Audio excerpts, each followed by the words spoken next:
In the Microsoft badge labeled OneNote Online, the notes I have created are listed to the left.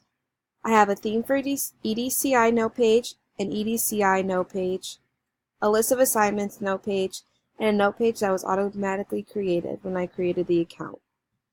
The first page that is labeled Theme for EDCI has a selected theme I have chosen for this course.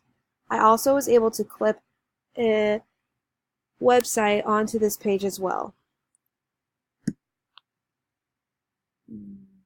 The other note pages are EDCI.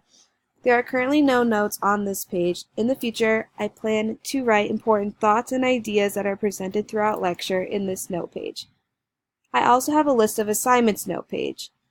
In this note page, I almost use it as a calendar. I have two different pages in this section. There's upcoming exams with the dates that they are going to be scheduled for and upcoming assignments.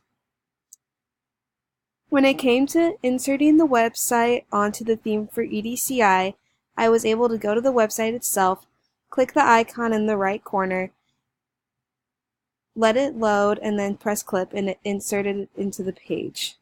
Once I did this, I was able to highlight important thoughts that I saw that were worth noting using the highlighting icon.